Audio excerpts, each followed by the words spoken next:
Welcome to Let's Connect Greater Portland, a show about the changes and challenges we face and the great things that people are doing to make Greater Portland a fantastic place to live, work, and play. I'm Kristina Egan, your host. Today, I'm having a conversation with Danielle West. Last month, Danielle was appointed by the Portland City Council to be Portland's city manager. She's the first woman to fill that role. She has deep experience in Portland, having served the city for 15 years as the interim manager after John Jennings left, and also before that as corporation counsel, the chief lawyer for the city. So I'm very glad to have Danielle here today, and I imagine some of you may have some questions for her. You can feel free to call in to talk with Danielle and me. Give us a call, 780-4909. Again, that's 780-4909. Danielle, welcome to the show.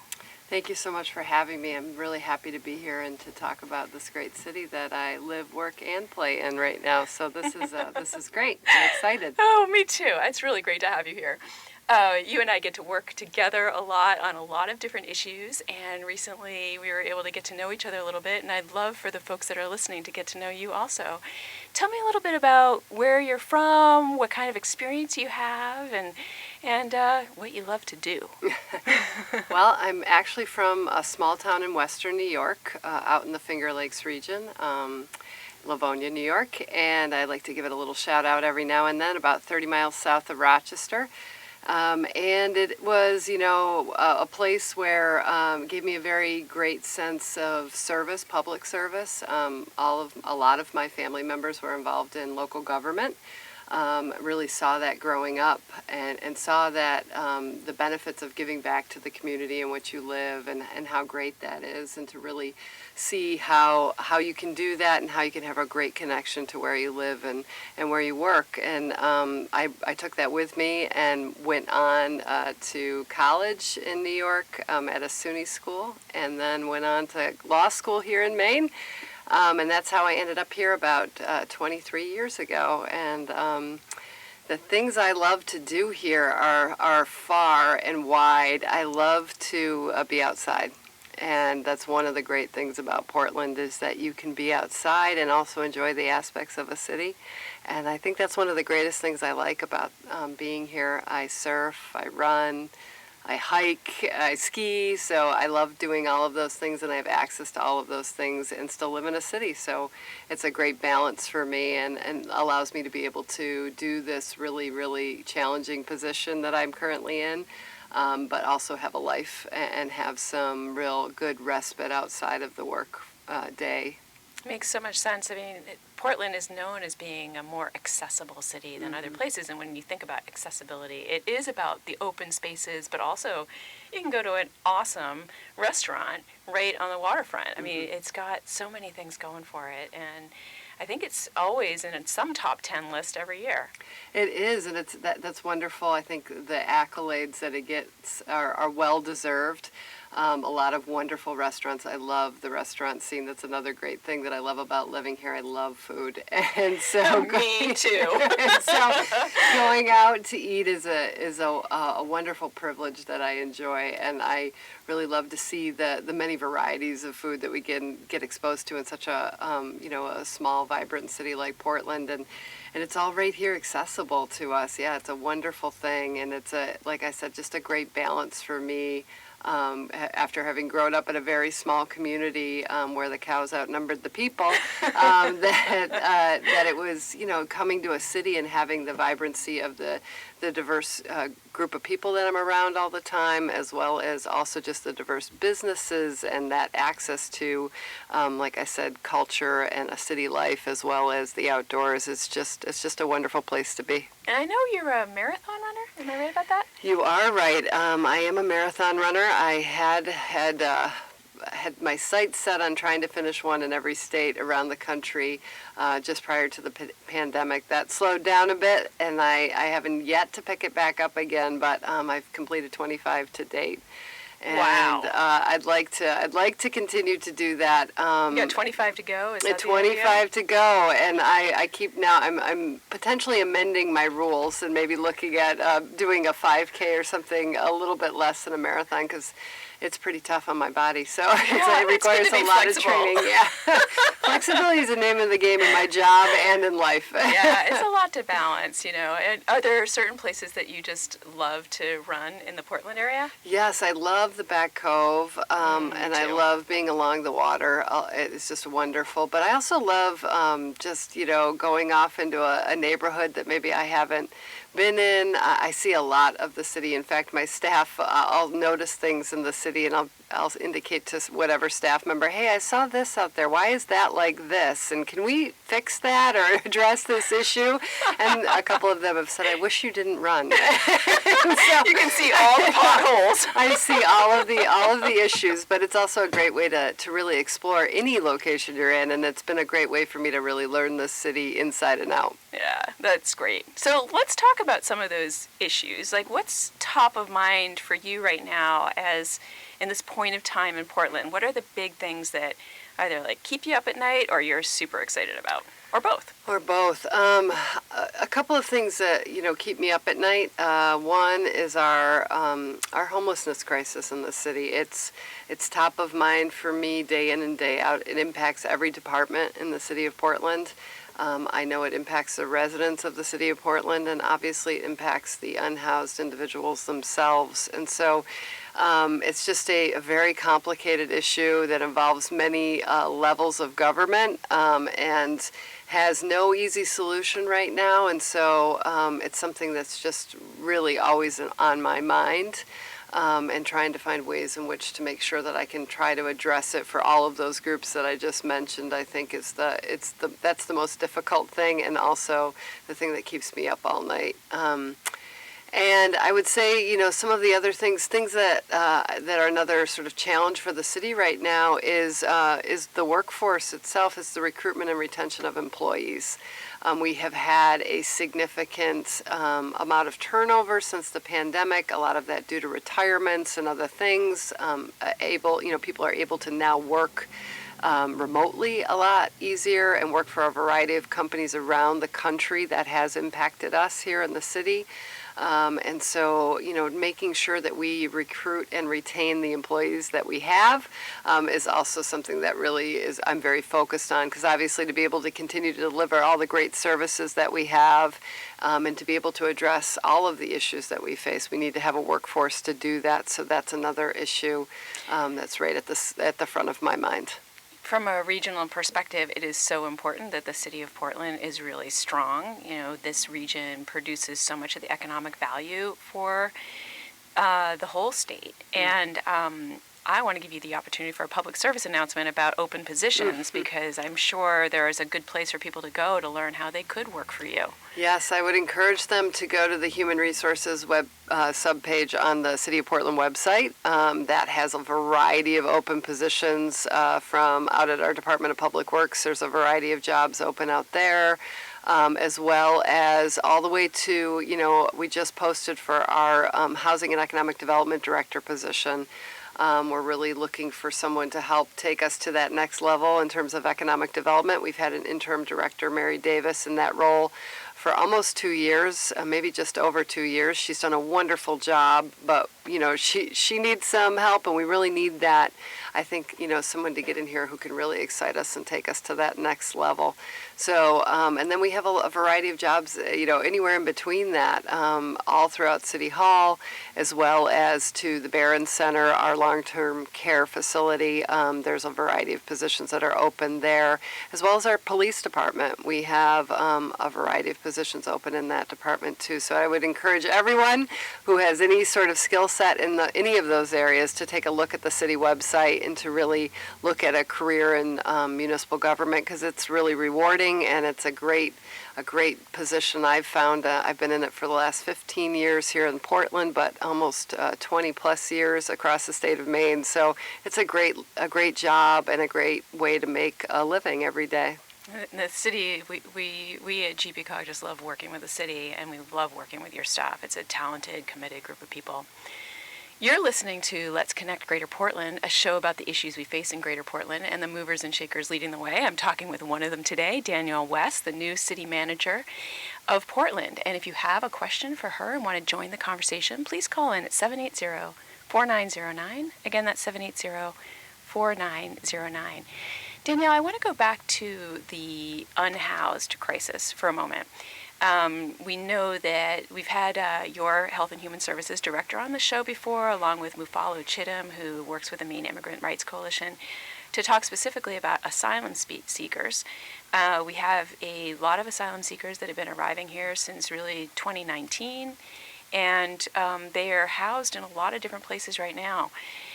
The expo's closing, I believe, is it August 16th? That's correct. Yeah, and there are some folks that are there now that are going to need some permanent housing. Can you talk to how the city and even the region is working together to try to find ways that we can welcome and retain this future workforce for Maine?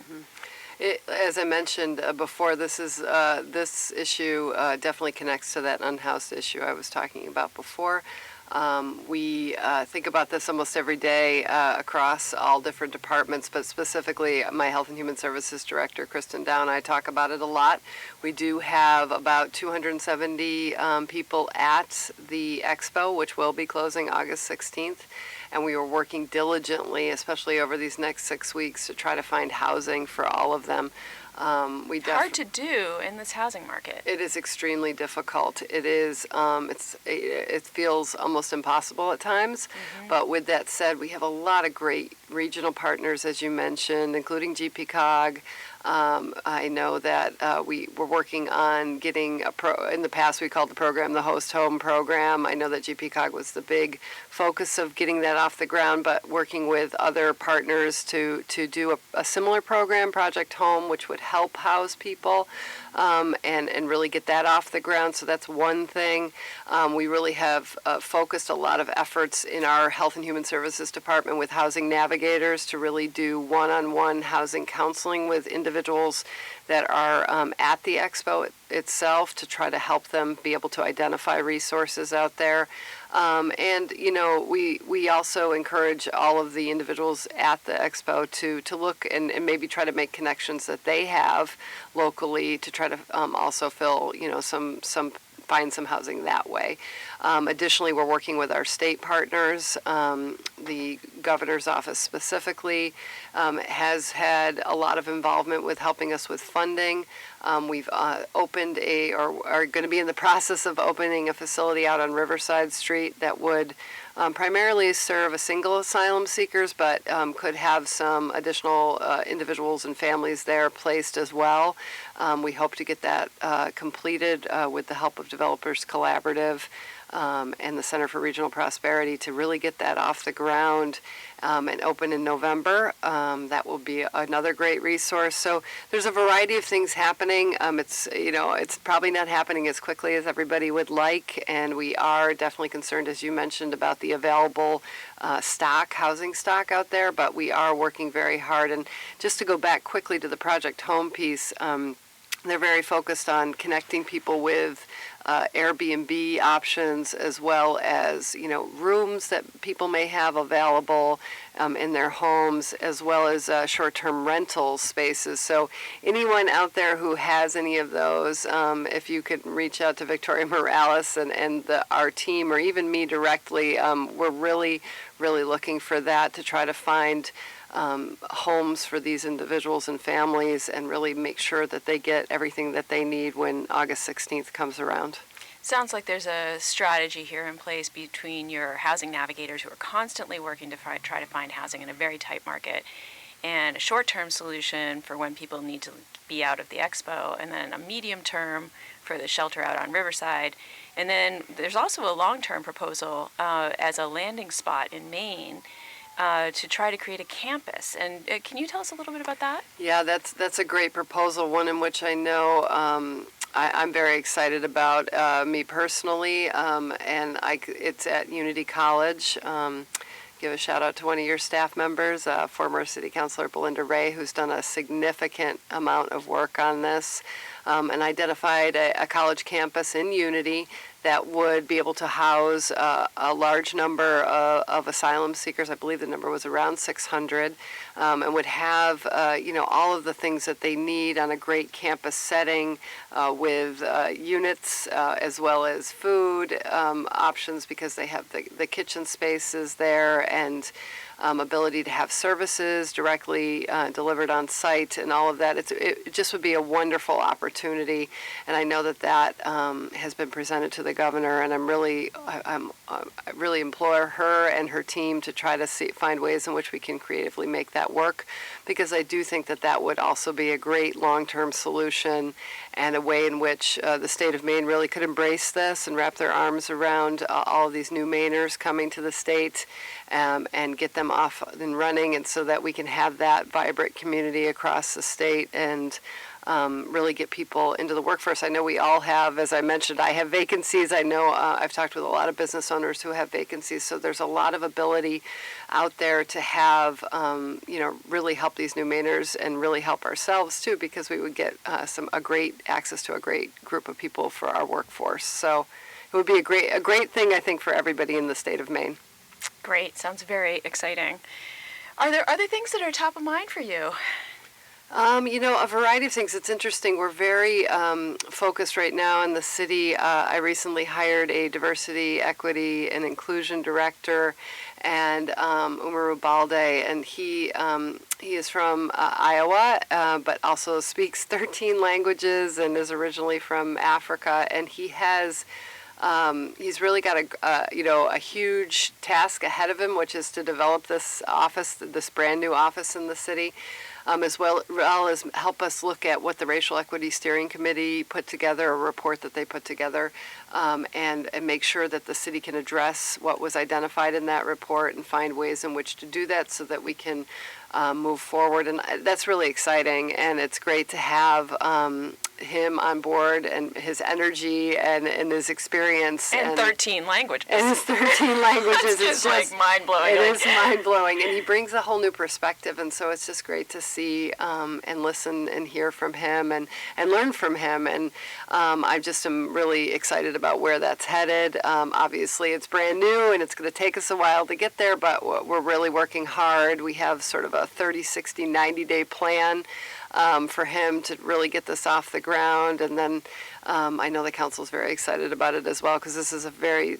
significant focus of theirs. When I look at their goals, looking at all of the work that we do in the city through a racial equity lens was number one for them. So everything that we do, I mean, obviously they're very focused on housing and on the climate change and on, a variety of other topics and, balanced budgets and so on, but making sure we do it all through that equity lens was very important. So I think this will help with that, and I'm really excited about all the work that he will do and all the great things he'll bring to the city. So excited to meet him. And Westbrook has also just hired a diversity, equity, inclusion lead.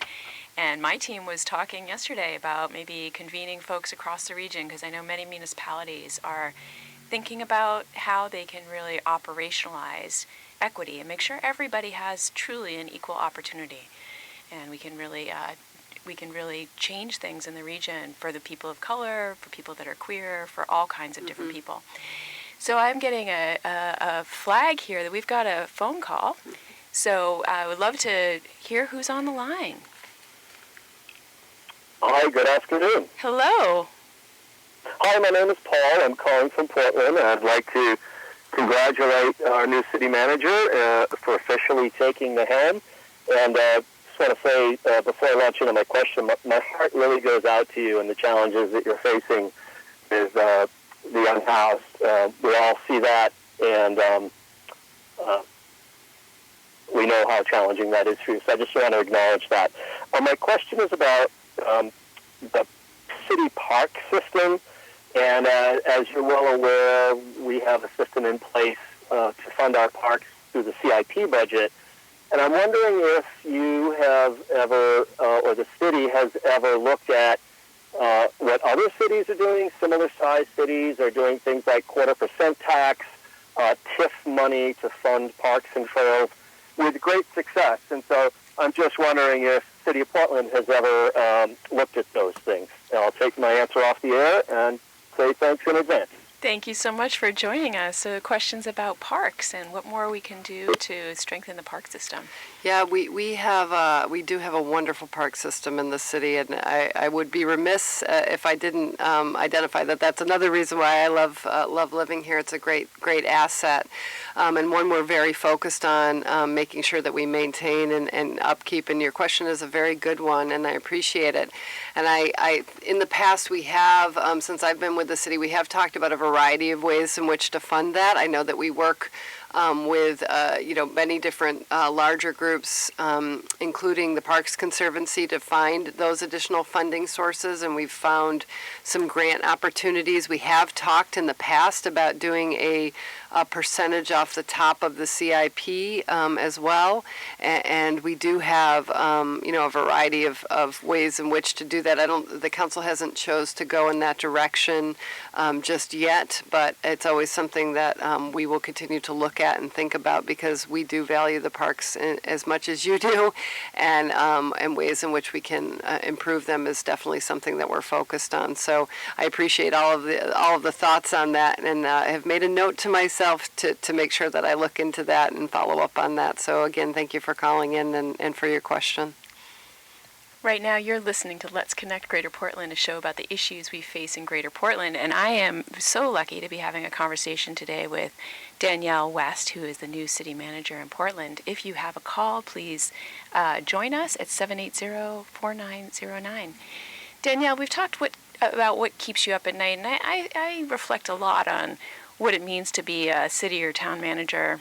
It's a big job. You're managing a board of people, electeds, who have different ideas, may have different perspectives on things. You're dealing with all kinds of employee issues in a big administration like that.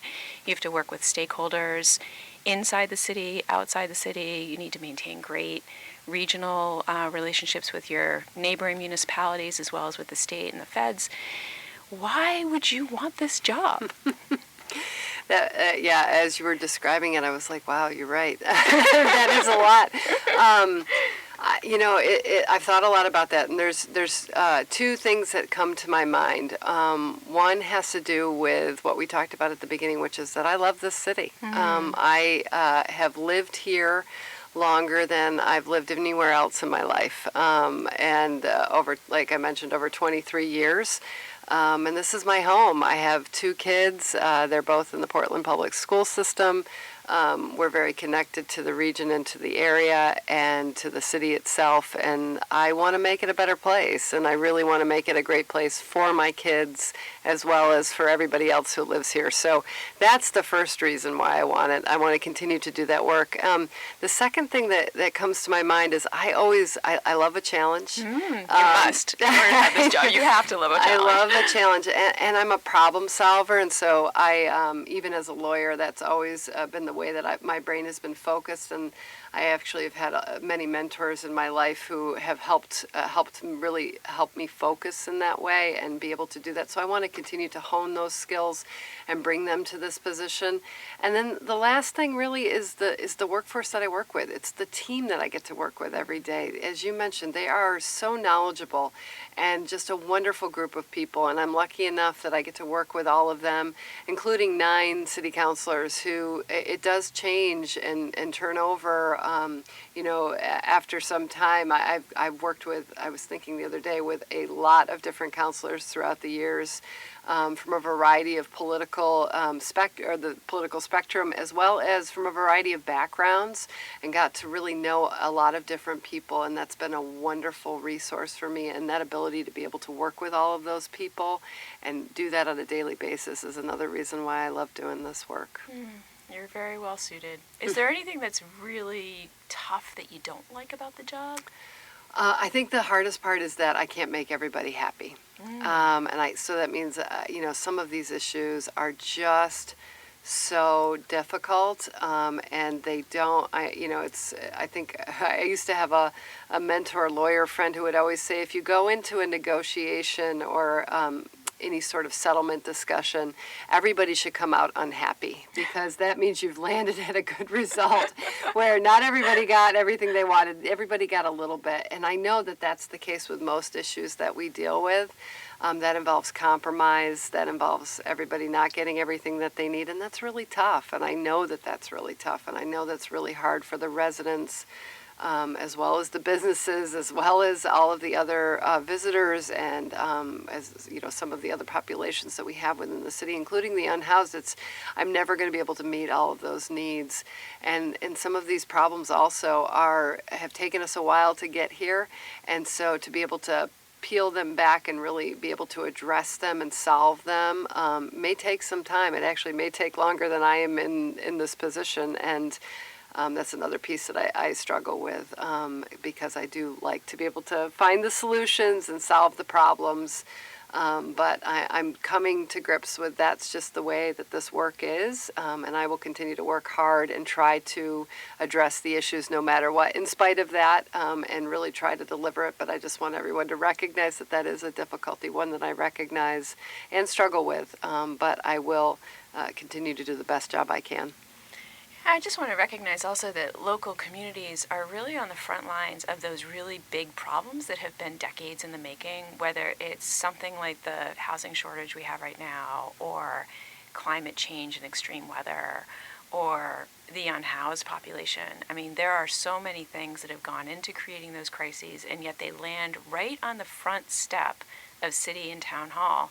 And it's a tough thing to be expected, and I don't think it's fair of the public to expect cities and towns to solve all of that. And it's going to take many layers of government, many groups working like hand in hand, lockstep, to kind of address these things. Yeah, that's an interesting piece about local government. Yeah, it's that it is, you know, what do they say? All politics is local. I mean, these are the people that you know and you see every day that are also doing the work of the city council, which is a very difficult job, as well as city staff, which is also a very difficult job, trying to be able to deliver all of those services and meet all of these needs. And they're the ones you know, so you can go up to them and say, hey, you know what, I don't like that, and you need to fix it. And by the way, I also, you know, I pay you taxes, so please make sure you fix it, because I'm giving you my money to do so.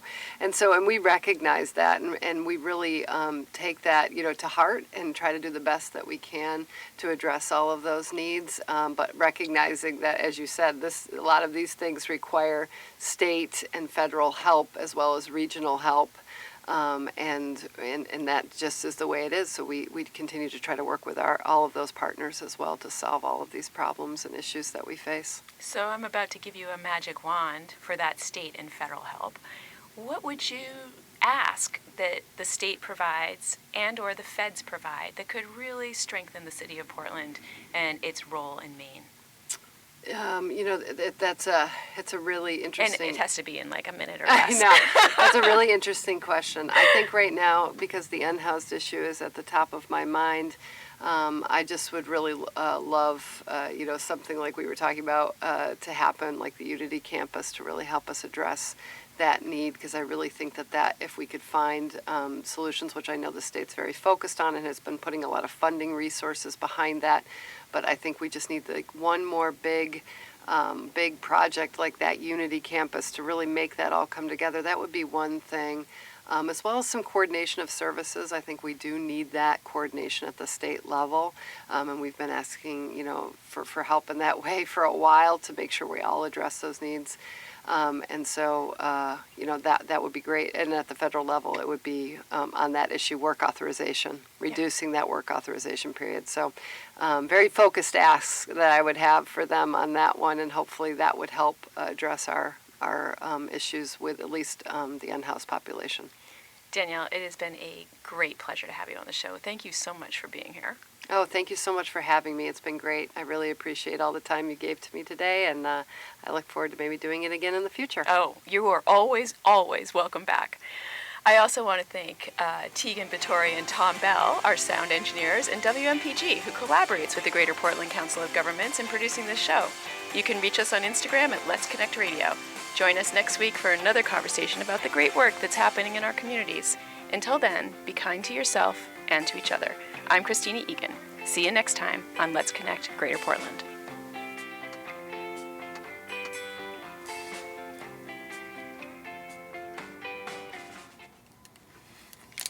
You are fantastic. Thank you. You are always welcome back. I'd love to have you on any topic. So thank you so much for making the time. I know today was crazy.